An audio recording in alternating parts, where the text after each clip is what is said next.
એક સાથે શ્લોક શરૂ.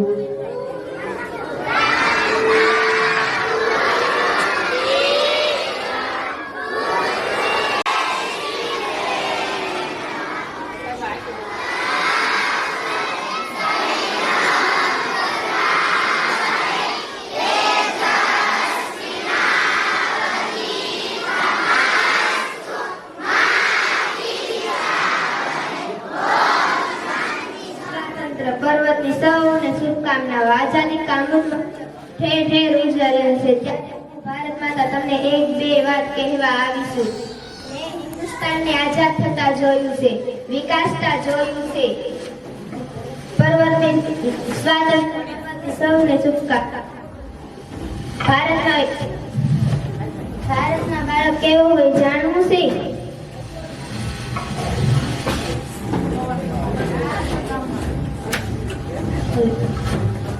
મેં હિન્દુસ્તાનને આઝાદ થતા વિકાસતા જોયું છે. સ્વતંત્ર ભારતના બાળક પુસ્તકો મૂકીને મોબાઈલમાં થઈ ગયા છે. બહાદુરી અને વીરતાના સંસ્કાર કેળવવાની ઉંમરે કેટલાકે તો વ્યસન પાસે ઘૂંટણો ટેકવી દીધા છે. શું બાળકો દેશ માટે કશું ન કરવા હોય? દેશભક્તિના સંસ્કાર મેળવવા કઈ સોગડીઓ કે ઉંમરની રાહ જોવાની? એક સાલ હતી 1915ની. એ રાજ્ય હતું પંજાબ. એ ગામ હતું બંગાળ. પિતા કુસુમસિંહ, માતા વિદ્યાવતી. તેની મુખે એક દીકરો જન્મ્યો. તેનું નામ હતું ભગત.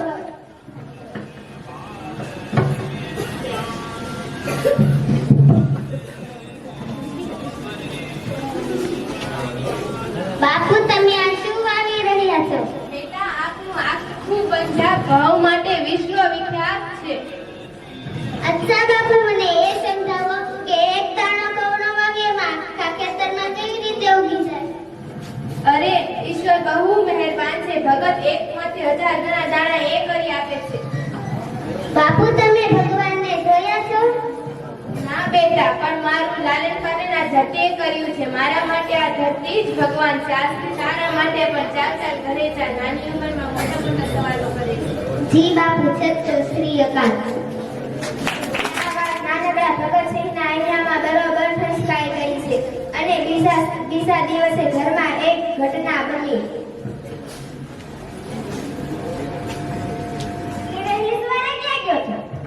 કાંઈ નહીં, ના મને કાંઈક જમવાનું દે ને.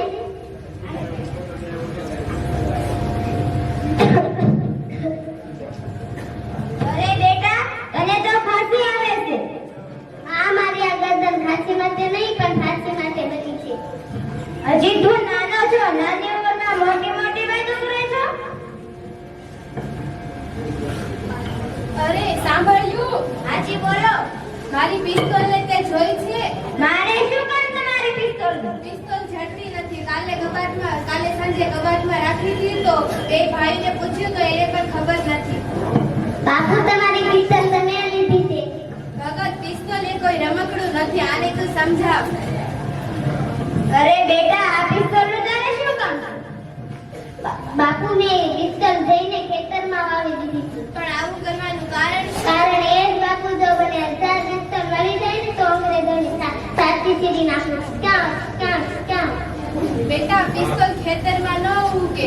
એને ચલાવવાની હિંમત હૈયામાં જરૂર ઉગે છે. જિંદાબાદ. આવો હતો મારો બાળ ભગત. જે મોટો થઈને મને આઝાદ કરવા માટે હસતા ફાંસી પર ચડી ગયો. બાળ દોસ્તો, શહીદોની કિંમત સમજજો. તેના જીવનના ચરિત્ર વાંચજો. રાષ્ટ્ર પ્રેમના ઝરણાને ખળખળ વહેતું રાખજો. ભારતીયોને પોતાના ભાઈ બહેન ગણે છે એ દેશભક્ત. કયાય કોઈ કચરો ન નાખે એ પણ દેશભક્ત. પોતાના જીવનને વ્યસનથી દૂર રાખે એ દેશભક્ત છે. શું તમે હવે આવા દેશભક્તો બનશો? જવાબ આપો. મારા ભગતનું પ્રિય ગીત મેરા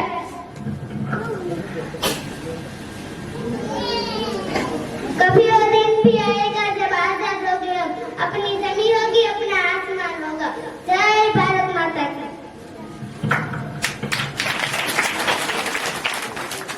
મારા ભગતનું પ્રિય ગીત મેરા વંદે બસંતી સોલા વંદે વંદે બાળકોને આઝાદી માટે જેવો જેવો સંઘર્ષ આપણા આઝાદ લડવૈયાઓએ કર્યો એમ હવે જ્યારે આપણે સ્વતંત્ર ભારતમાં છીએ ત્યારે આપણા ભારતને વધારે સમૃદ્ધ, સુંદર, સુખી અને વિશ્વગુરુ બનાવવા માટે આપણે શું કરી શકીએ કે આપણે આપણું કર્તવ્ય બજાવવું એની પ્રેરણા મળે છે. પણ નાટક પૂરું થયા પછી તમારી તાળીઓ એટલી બધી વાગી નથી એટલે એકવાર જોરદાર તાળીઓ થયા ત્યારે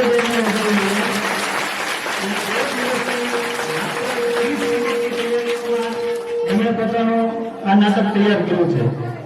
હવે કાર્યક્રમને આગળ વધારતા આજના પ્રસંગાનુરૂપ પ્રવચન માટે હું બામણિયા દક્ષિણેશ્વરભાઈને આમંત્રિત કરીશ કે તેઓ આજના પર્વના પ્રસંગાનુરૂપ પોતાનું પ્રવચન આપશે.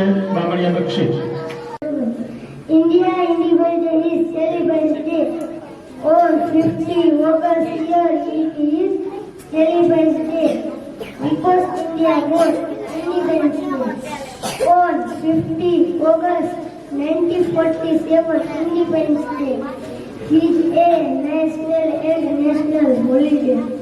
In India, the Prime Minister of India was Dhaneshwar Seth and national from the website of the Red Foot Red. He flight was great delight, huge and then be fighter and honor. Thank you.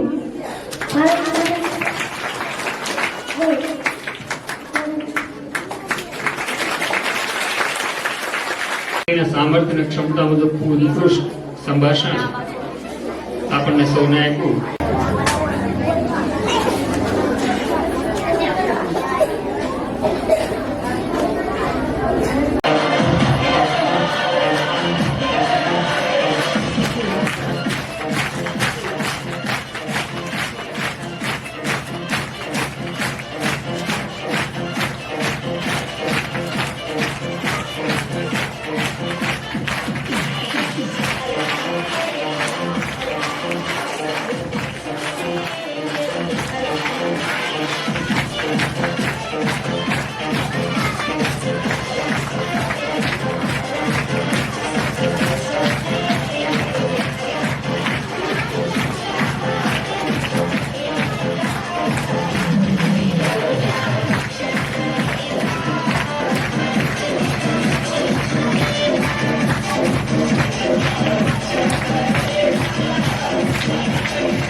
શાળા પરિવાર વતી હૃદયપૂર્વક હું ખૂબ ખૂબ આભાર વ્યક્ત કરું છું અને સાથે જ આ કાર્યક્રમને પૂર્ણ કરતા આપણે સૌ ભારત પ્રત્યે આ ભક્તિભાવથી એવું નિશ્ચય કરીએ કે નમસ્તે સદા વત્સલે માતૃભૂમે કોઈએ હિન્દ ભૂમે સસંગતિ કો હમ એવા ભાવ સાથે આ કાર્યક્રમને અમે પૂર્ણ કરીએ છીએ.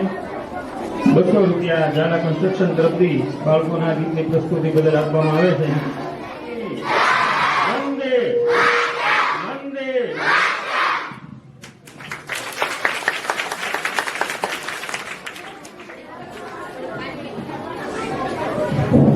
ભારત માતા કી. અહીંયા ઉપસ્થિત શાળાના પ્રિન્સિપાલ શ્રી, શિક્ષકગણ, ગામમાંથી પધારેલા મહેમાનો તથા વાલા વિદ્યાર્થી મિત્રો, બધાને સ્વતંત્રતા દિવસની શુભકામના. મિત્રો, આપણો દેશ છે એ પ્રાચીન કાળથી બહુ સુખી, સંપન્ન અને સમૃદ્ધ હતો. જ્યારે વિદેશની પ્રજાને ખબર નહોતી કે આપણે જીવન કેમ જીવવું, ત્યારે આપણા દેશમાં રામનું રાજ આવતું હતું. જ્યારે વિશ્વના દેશોએ સોનું જોયું નહોતું, ત્યારે આપણા દેશમાં ભગવાન શ્રી કૃષ્ણએ દ્વારકામાં સોનાની નગરી બનાવી છે. અને આપણે સંત સુરાને સતી આપણે ધરતી પર જ પાકે, વિદેશની ધરતી તાકાત નથી. એટલે વિદેશની પ્રજા જોઈ નથી શકતી કે ભારતના દેશો એટલા સુખી અને સંપન્ન છે. એટલે એમણે આપણા દેશને તોડવાની પ્રવૃત્તિઓ કરી. અને ખબર હતી કે આપણે ભારતના યુવાનો સાથે ઝઘડીને બાજીને વિજય થાય એમ કરતા નહીં. એટલે આપણી આર્થિક તંત્રને તોડવાની પ્રવૃત્તિ બનાવી. વિદેશની ઘણી બધી પ્રજાઓ આપણા દેશ ઉપર વેપાર માટે આવી. પેલા પોર્ટુગીઝ આવ્યા, પછી ડચ આવ્યા, ડેનિશ આવ્યા, ફ્રેન્ચ આવ્યા અને છેલ્લે અંગ્રેજો આવ્યા. અંગ્રેજો આપણા અર્થતંત્રને તોડી પાડ્યું અને આપણી ઉપર સામ્રાજ્ય કરી લીધું. અંદાજે 200 વર્ષ જેટલું આપણી પર એને રાજ કર્યું અંગ્રેજોએ. ત્યાર પછી 1857 માં એક સ્વતંત્રતા માટે એક ચળવળ ચાલુ થઈ અને એમાં મંગલ પાંડે નામના વીર જે પોતાના જીવનું બલિદાન આપ્યું અને 8મી એપ્રિલ 1857 હતી. અને ત્યારથી એક આઝાદીની લહેર ચાલુ છે દેશમાં કે આપણે દેશને આઝાદ કરવો જોઈએ. ત્યાર પછી ઘણા બધા ક્રાંતિકારીઓએ પોતાના જીવના બલિદાન આપ્યા. ભગતસિંહ, સુખદેવ, રાજ્યગુરુ, જેઓ 23 વર્ષની ઉંમરે હસતા-મુખે ફાંસે ચડી ગયા હતા એની યુવાનીમાં. અને આપણે તો માત્ર નામાંકિત વ્યક્તિઓ જે ક્રાંતિકારીઓ હતા કે જે રાણી લક્ષ્મીબાઈ, લાલા લજપતરાય, રાજા રામમોહન રાય, તાત્યા ટોપે, મંગલ પાંડે, વીર સાવરકર, સુભાષચંદ્ર બોઝ, ચંદ્રશેખર આઝાદ, ખુદીરામ બોઝ, આવા નામાંકિત ક્રાંતિકારીઓને જ આપણે ઓળખીએ છીએ. આવા તો લાખો યુવાનો હતા જે દેશ માટે પોતાના જીવના બલિદાન આપ્યા હતા. અને આપણા દેશના વીરોએ કેવો સંઘર્ષ કર્યો હતો. કાળા પાણીની જેલ, ફાંસીની સજા, જલિયાવાલા બાગના હત્યાકાંડ, આ ઘણી બધી સમસ્યાનો સામનો કર્યો ત્યારે આપણો દેશ આઝાદ થયો હતો. અને છેલ્લે જયારે આપણો દેશ આઝાદ થવાનો હતો ત્યારે સરદાર વલ્લભભાઈ પટેલે 500 ઉપરના રજવાડાના એક કર્યા હતા. 500 ઉપરના રજવાડાના એક કર્યા હતા. આપણે અત્યારે ભાવે ભાવે નથી થતા. એટલે ઘણો બધો સંઘર્ષ કર્યો ત્યારે આપણને આઝાદી મળી હતી. આમને આઝાદી નહોતી મળી. અને આપણે અત્યારે આપણો માત્ર વર્ષમાં 2 દિવસ દેશ પ્રેમ જાગે છે, 15મી ઓગસ્ટ અને 26મી જાન્યુઆરી. પછી દેશ પ્રેમ ક્યાં જાય કોઈને ખબર નથી. છતાં આપણે આઝાદ છીએ. એનું કારણ કે આપણે દેશની સરહદ ઉપર જે યુવાનો ઉભા છે ને એના દિલમાંથી એક સેકન્ડ પણ આઝાદી જતી નથી. એટલે આપણે આઝાદ ભૂમિ છીએ અત્યારે. એટલે ફરી વખત જયારે એટલો બધો સંઘર્ષ કર્યો ત્યારે 15મી ઓગસ્ટ 1947 ના દિવસે આપણને આઝાદી મળી અને ત્યારથી આપણો દેશ આઝાદ થયો. મિત્રો, તો ફરી વખત આપણો દેશ ગુલામીના માર્ગે ન જાય એની તકેદારી રાખશું અને આપણી જે મૂળભૂત ફરજો છે એનું પાલન કરશું અને આપણા દેશ હંમેશા માટે આઝાદ રહે એના માટે સક્ષમ રહીશું. અને છેલ્લે મિત્રો, પ્રભુને પ્રાર્થના કરીએ કે અમારા દેશને આઝાદ કરાવવા માટે જે ક્રાંતિકારીઓએ પોતાના જીવના બલિદાન આપ્યા છે એમને ભગવાન ફરી વખત મનુષ્યનો અવતાર આપે અને આઝાદ ભારતની ધરતી પર જન્મ આપે એવી પ્રભુને પ્રાર્થના કરીએ.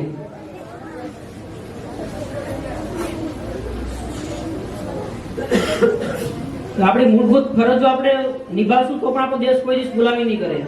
અને અત્યારે વિદેશની પ્રજાને ખબર છે ભારત માટે આપણે બાજીને અને અમે વિજય થાય નથી. આપણા દેશમાં જેટલું યુવાધન છે ને એટલું વિશ્વના એક દેશ પાસે નથી. બાજવાથી કોઈ દિવસ આપણે એના પોષવા દેશું નહીં. એટલે પશ્ચિમની સંસ્કૃતિ લોકો અપનાવવા મળ્યા છે અત્યારે. વિદેશી આપણે તમામ વસ્તુ જો અત્યારે વિદેશ ઉપયોગ કરીએ છીએ. હવે આપણે જાગૃત થવું, થોડું સ્વદેશીમાં આવશું પાછા અને આપણો દેશ આઝાદ રહે એના માટે પ્રવૃત્તિ કરશું. અસ્તુ.